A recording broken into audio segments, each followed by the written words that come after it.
Aaron McManus, it's great to see you. Thanks for joining the Post Christian Podcast. Oh man, thank you so much for having me. I feel like we've known each other for so long. Gosh, I mean, you were a little boy. I remember meeting you. You probably remember me here telling this story many times. Your dad has shared it, but my first time I met you, I think you were 3, and I asked you what you wanted to be when you grew up. I was expecting fireman, police Yes, officer, a yes, Spider-Man, and you yes. said, "I'm going to tell people about Jesus." It's so crazy. And I remember My dad thinking, got me young. whoa. Well, it has been fun, these last 10 years. I've moved away here in Austin now, but just watching your impact at Mosaic, you were in New York for a while. I think you were in New Yes. York when I left, when we moved. But you've been not only involved with Mosaic, but all the other enterprises you and your dad Yeah. are doing. Yeah. I'm just especially curious about the Battle Ready podcast. I just love hearing what's happening in your life, hearing what's happening with Erwin. But it's, to me, what's really powerful about it is how open and vulnerable you are. Talk Well, about the thank you. beginnings of the Battle Ready podcast. Where did that come from, and how has he Yeah. evolved? Well, so I think, well, it's been a journey, right? We just realized we just passed our 117th episode. Wow. But it's been, Congratulations. thank you. Thank you. We talk too much. That's too much talking. But we started it about 5 years ago when we were launching the Mosaic Venice campus. And Okay. I kind of went to my dad and I was like, look, like I'm leading this campus. I understand leadership more than I understand communication.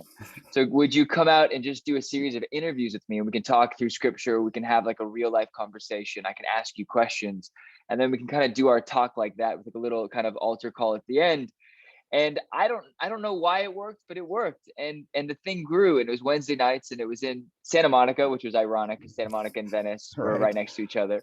And we used to make the joke that it was Mosaic, Venice, and Santa Monica, which is so not funny now. Right. But we started there. And so we had done a series of 10 episodes, and then then the next year we did a second season and did another 10, and then the third year we did another 10, and then we stopped.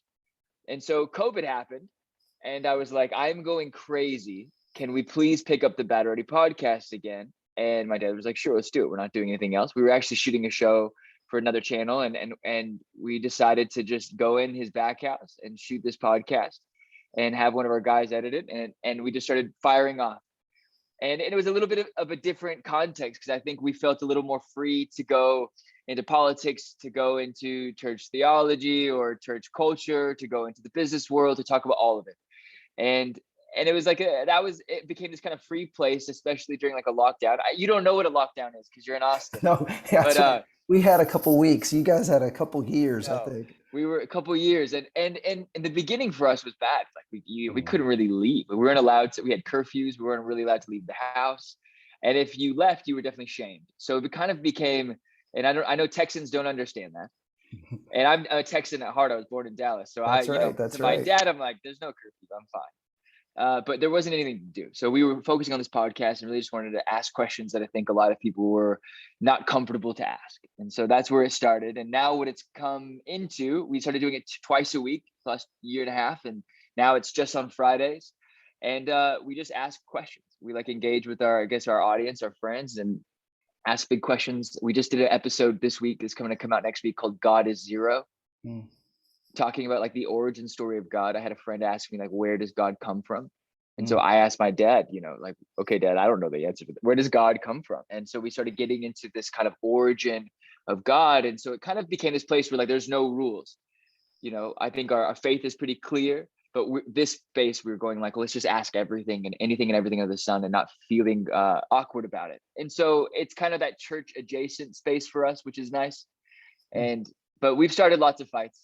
We get into lots of controversies, Yeah. and the McManus way, Well, and that's what I was going to bring up. I mean, you are delving into subjects that a lot of people are trying to avoid Yeah, because you will end up making half the people mad. But I feel like yeah, some of it may be just knowing you and your dad and your character and your love for God. Like, I think a lot of people who know you can hear it and move with you, and and explore with you yeah, and wonder with you. But yeah, I do actually think you're probably going to connect with people who aren't as eager to listen to the church that's kind of avoiding hot topics? Yeah. Like, even though you're ruffling some feathers, are you finding people who aren't in the church interacting with you, listening, delving into spiritual Yeah. things because of this conversation you have? Yeah, actually, it's actually really interesting because, growing up as a pastor's kid is really cool when you're a kid. And then you start realizing it's not so, it's interesting, but not interesting for the right ways, the right reasons always. And so I struggled with, my identity and claiming Mosaic, because there was a lot that came with that, right? The moment they know your dad started Mosaic, and Mosaic's rather well known, especially kind of in the city of Los Angeles, it made things different. And so, but now it's that already. Now I'm way more eager to share about Mosaic. I'm like, I'm a part of Mosaic, but I don't tell people about that already.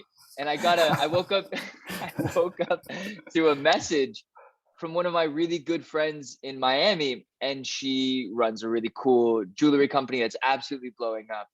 And she knows I'm a Christian. She knows I believe in Jesus. She knows that's my alarm reminding me that you are not going to be late to Eric Bryant's podcast. That's great. And she sends me a screenshot from a creative director in London who sent her our podcast on Wow. creativity. And she Yeah. doesn't, I don't think she would say she's a faith person. And I don't even know the guy in London. He just randomly found it and has been like a listener, a part of the audience, and sent it to her. And she sent it to me and she's like, LOL, I never knew you had a podcast. Some things you've been hiding from me. But That's I awesome. think for us, it's been really cool to kind of have like our friends who don't know God, or our friends who know God, but necessarily don't feel comfortable in church, be able to access some content and be a part of it, Yeah. No, I think that's absolutely true. And I remember during the pandemic, it almost felt like for you guys, it was just a new space to start having conversations with people who weren't going to necessarily tune in Right. on Yeah. Sundays to watch Mosaic. Yeah.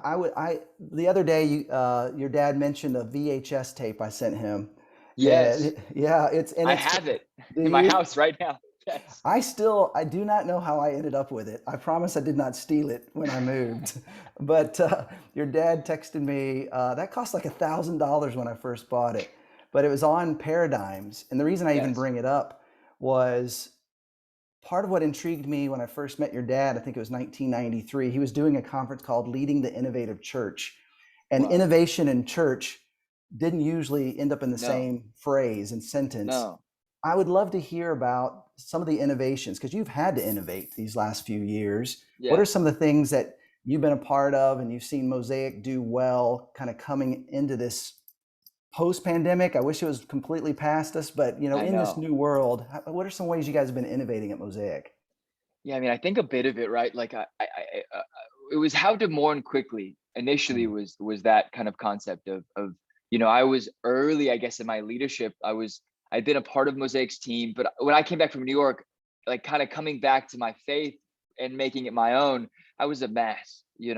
So I think my dad really brought me on. It was like, look, the church messed you up and the church is going to help you get better. And Wow. so that those first few years were just, I think, rehab, were Mm. just me trying to get, and I didn't go to rehab, but just spiritual rehab, like learning how to worship again, learning that there's a safe space and there's a really dangerous space being in the church that is both at both times at any given moment. And then also, so when I started Venice, Mosaic Venice was up, that was my campus. It was my thing. It was the thing that I got to bring something to and give my all into. And it was the first time he had kind of moved me out of creative and was like, hey, go do it. We trust you ish. We kind of trust you. Here's some training wheels, but go do it. And you got to make it work. And I remember at one point, like begging him to kill it. We were dying a slow death. We'd gotten kicked out of every venue Mm. just for noise complaints or just it just didn't work or too expensive. We ended up in this little warehouse called the Rose Room. And I called him and I said, put us out of our misery. Like, fire me. Take the other ones back. I had one other staff guy. Take them back. Fire me. I failed. And he just laughed and was like, look, it's because you won't take the risk, right? So we did Venice, and the week before pandemic, we had our biggest week. We broke Oh, 600 people. oh my gosh. Wow. And I was so sad. Like the staff meeting where he brought us all in and we're like, look, we're all gonna have to go into quarantine. Like, this Yeah. isn't up to us. They're going to Yeah. they're shutting us down. No one can meet. Venice is closed, and figure it out. We don't know what we're going to do. And so immediately we had to innovate, right? I met with my team and said, look, if we don't go and make this the best online content in the world, none of us will have jobs in a year. Wow. So I think the innovation became really quick. Like, we went from being a campus pastor to just being a producer. My my right hand was like a worship leader. Now he's just there editing and mixing sound. So the initial was just, this is war, and how do you adapt? Yeah. And then it became a war of the mind. How do you manage the mental health kind of situations being locked in your house for 6 months? Yeah. And it's such a different concept, a foreign concept for so many people in our country. And I wish I lived in Texas during all this. So many times did I send my dad like a Zillow notification, like, we could move, we could live on a ranch. Yeah, exactly. But I think as far as like innovation, I think a lot of it was just being able to adapting and adapting quickly, and not becoming too comfortable in any situation. Now I've been replaced as the producer for our content, and now I'm working on the next thing. And so much of it was being able to adjust and go, we can't meet in person, and we don't know if they're ever coming back. So many of my friends have moved from Los Angeles to different states, into Yeah. different cities. I think 6 million people last year in the US changed the zip codes. Wow. And so we just realized it was a new world. And it's funny. I laughed on our first opening Sunday because, I mean, man, we were so small. Yes. And I was like, we were smaller than what we were in Venice when we were dying. Yeah. And I looked at our team and said, we'll probably never be this small again. So you got to enjoy it. But if we don't grow it, none of us have jobs. So we've got to we got to figure this out. We've got to figure this out. And so a lot of it, I think, has just been constantly seeing what the next thing is, right? And taking the time. And I met with our creative team this last week and said, I don't care about being the coolest church on Instagram or having the best graphics in the world. I want us to be innovative, and I want us to see where the next space is for us. And so I think I would say that a lot of it is just keeping our eyes open and going, what is it?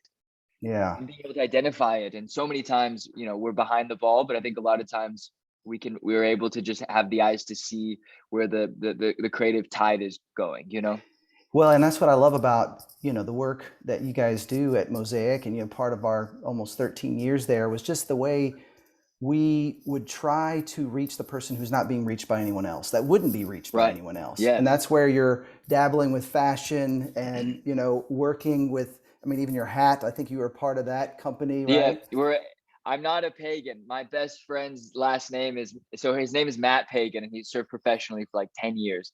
And when he became one of our pastors at Mosaic, my dad had harassed us and like, you guys should start a surf company called Pagan. Like, how cool is that name? That's awesome. And I was like, I'm pretty sure it'll make everyone angry. And he's like, only for a little while, until they realize two guys who love Jesus own it. Yeah. So I was surfing this morning, and we were surfing Pagan surfboards, and we were taking out two friends who don't know God and know Mosaic and know us, and they're riding our boards, and it's so cool. That's awesome.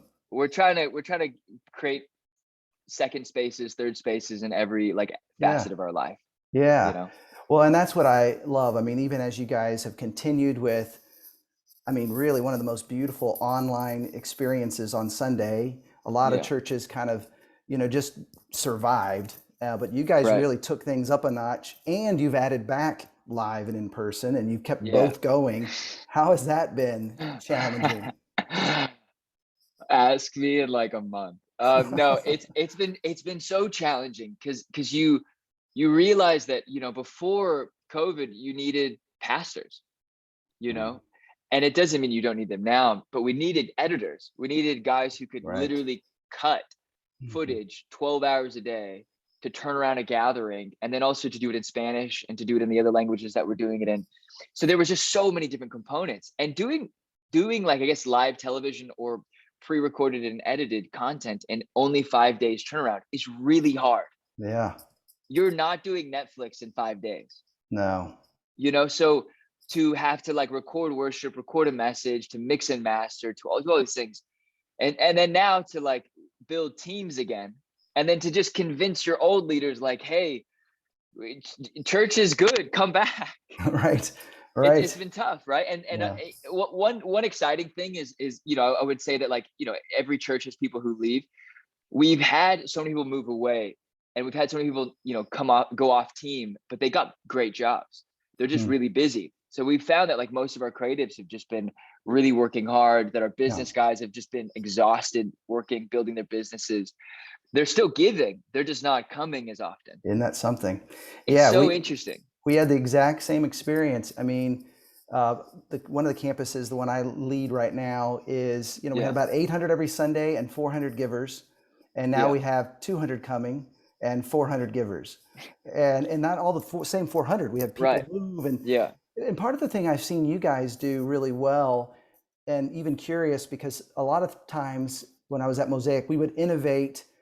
Again, it's all about reaching people. It's not just doing right, something new for the sake of doing something new. right, It's trying to keep up with what the spirit might want to do. And LA is a fast moving town. But one of the right. things I noticed in there, when you guys weren't able to meet, you moved towards encouraging people to watch in their homes. And Yes. all of a sudden, you kept people who have left Los Angeles, I would imagine. Is that what you've Yeah. seen? Yeah, now we have people all over the world. So we Yeah. moved to a strategy where, well, I don't even know if it's a strategy. We just built a bucket we called it Mosaic Houses. And basically just everyone who was leaving was like, we don't want to leave Mosaic, but I'm going back home to, our average age is 26 years old. Yeah. And that's an increase even from when you were here. That's probably Um, true. and so, Yeah. we have our campus that's in the suburbs in South Pasadena, and they're awesome. They give generously. They know that Hollywood is where the children go, and they fund it. But they're, even them, like, they're amazing families who've been with us for decades, but they're not coming to church as much. Right. And I Yeah. think a lot of it is fear. I think a huge part of it has to do with, like, if you're in LA and your kid gets sick, they're out of school for 2 weeks. Wow. Yeah. So they don't want to get COVID, and there's kind of a fear mentality, or even just an exhausted mentality of, like, Yeah. I can't not work for 2 weeks. I gotta Yeah. get back to it. So Yeah. for us, we did Mosaic Houses. We opened 400 houses during pandemic Wow. around the world. I don't even know how we deal with that. We're constantly just feeding content and pushing our messages, but also pushing all of, creative summits and different leadership summits. And we're trying to build masterclass courses for communication, and really just create, like, a do it yourself. Like, if you're in Austin, do this. If you're in, well, not Austin, because you guys are there and you guys are wonderful, but if you're in other cities around the Right. world, just Right. grab some of your friends and pull them together and watch church. And so for us, it was kind of this underground church that was a little bit subversive to the man and the government. And it was our way of trying to, like, be within the guidelines and figure things out. So, we're subversive by nature, but also trying to play well with others. I love it. Well, to me, in this new world, like you said, some people Yeah. it's not fear, it's exhaustion, it's they're sick. It's like all of a Yeah. sudden having these different opportunities for people to connect and almost helping people learn how to make their faith their own. Like Sundays Right. becomes a beautiful bonus, but it needs to be a part Yes, of our life. for sure. But I mean, you guys, in Los Angeles and here in Austin, I mean, we're a little blue dot in a big old red state. And, Yeah. where we live, I mean, some of these folks have said they're not coming back till everyone's vaccinated. And I haven't had the Yeah. heart to tell them yet that's probably not going to happen. Right. Right. But there is a sense of like, it's challenging. You had to be a good steward of the people you're trying to reach, and they happen to be very Yeah. progressive thinking people. Yeah. And so they're Yeah. not going to be coming back as much. But I did Yeah. want to ask, I mean, it's kind of, I guess the 10 years, I don't know if your dad's ever told you this, but at one point I told him, I kind of felt like maybe my job was to help him until you were ready to help him. Oh, And I think yeah. there was a little bit of a gap in between, but Yeah. I was there almost, 13 years. You've, I think, been back almost 10 years, something like 10 that. years. Yeah. Yeah. And I Wow. know Yeah. before you were a kid, but I would love to hear your thoughts on, for those who know Mosaic and used to come out when we do conferences all the time, what have you seen change in your culture as in terms of reaching, in terms of even how you relate with each other Yeah. and discipling? Like I've seen some changes, but I would love to hear some of the things you felt as you've been there and leading. Since you've been gone, Yeah, which is not just a Kelly Clarkson song. that's right. Yeah, I mean, I think a huge part of it was, I think when when I was coming back from New York, I think we had just moved to Hollywood. maybe like That's 2 right. years. That's So correct. had you been to Hollywood a little bit before you left? No, that happened after I left. There were 7 Okay. campuses, Okay. and they were like Whittier. They were smaller, San Diego. We had Yeah. 7 campuses. Pomona, Berkeley. Yep, that's right. Pasadena, That's right. yeah, Berkeley. Yeah. I mean, when I came back, there was just the Hollywood campus. And it was busting at the seams. Right. It was Yeah. gigantic. And in one year, I think 5 churches that were pretty big communicators came to LA and started. Right. And so it was Yep. Hillsong, it was Church Home, it was Zoe, it was all these guys, and they're wonderful. And it really did change, the demographic in Los Angeles, the topography, the spiritual topography of it. Because I think before there was a lot of churches that were very different and maybe the opposite in theology, whereas now it was kind of a lot of young guys coming that at least were just kind, and Yeah. they all were for each other. But it definitely affected the church. But my dad always responds in really interesting ways. So immediately he was like, all right, let's open up another campus. Let's go to South Pasadena. Let's go Right. for all the families that are living over there, and let's just build a church there. We've never done it. We've never Yeah. catered to the families. Yeah. And we Yeah. had a great sit down. I'm not going to claim that it was my idea at all, but I did say, I was like, you always are so progressive. You go to the next location. The other people, they still like you. Right. Right. Don't leave them. Keep them. Yes. And so we opened South Pass, and since then we had, I think at the peak we had opened 8 campuses. Wow. So Well, and you we hit had bigger yeah, cities too, right? You yes, started doing Seattle and Monterey or Seattle and Mexico City. Mexico City, and Hmm. so, and now we're talking about doing some stuff in Asia and the Southern Hemisphere, and it's been a really remarkable. So at one point, I was leading Venice, and we had 7 other campuses that were going, and we were the biggest we had been since that singular campus. Wow. And to be in so many different cities, it was remarkable. So I think, since you've been gone, I think a huge part of it has been taking new ground, building into new leaders, really trusting other people's voices, and just developing the next generation on so many different levels, which has been really exciting, and it's been Hmm. great to be a part of. And I think that Yeah. was part of the vision. If you're allowed to bring any vision as a young guy, I was telling the guy who kind of took over after you, I was like, this thing is going to be so big that it's going to take hundreds of us. It isn't about one singular person, and one singular person carries the vision in our church, but there was so much room for more. And Yeah. what I love about my dad is he was so enabling and so supportive of Emerson Nowotny. Emerson Nowotny was literally the carpenter at Mosaic. He was the Wow. guy who built stuff. He built tables or helped renovate the Hollywood location. He spoke maybe 5 times before launching the campus In Mexico. and Yeah. Mexico. And now it's one of our biggest campuses. It has thousands of people, tens of thousands of people come to Jesus. And to think that would have come out of Hollywood, 12 years ago is just wild. That is So, amazing. I don't know, what's changed so much. We simplified a lot. Yeah. We've always fluctuated in staff. We have big staffs, and then we have small staffs. And so I will say the thing about Mosaic that's always really fascinating to me is it just really just always is adapting and innovating, right? Yeah. Yeah. So Well, yeah, I can see even from my experience, coming back whenever we've been able to, I feel like you've been right in the middle of this. Your dad, and on the Sundays I've been there and listened online, there's a call to follow Jesus way more yes, often than when I was yes, there.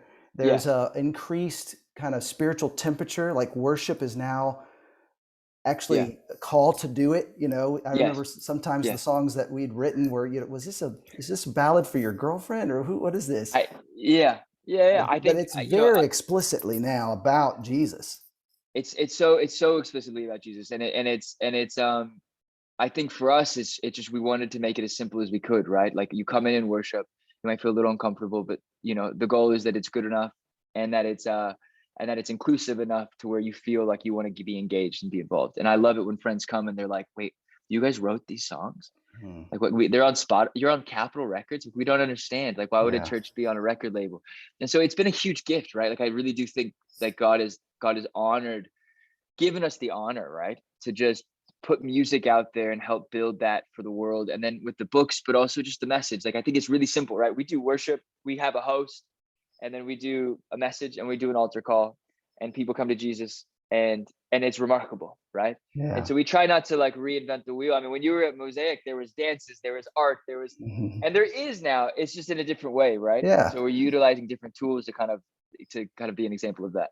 Yeah, I love the intentionality, the simplicity, and honestly, the authenticity. I feel like kind of circling back to even the way you and Erwin, your father, talk about life and the big Yeah, questions you have and the struggles yeah, you have. Like it's very yeah. refreshing and super helpful, I think. Yeah, I mean, I think I just got to a place, man, where like there was no room for me in a perfect church. To be really honest, Yeah. and I was young, and I think I was a really wonderful kid and a really tough young adult. And so when I got to like high school, college, I was just really, I don't know if it was bitter or just not necessarily the kindest human being, and I was really afraid of a lot of things, and I lived my life in a way that reflected that. And so when I came back, I was like, look, you look at what's happening with these big pastors all over the world, and I'm like, man, I was that as a kid.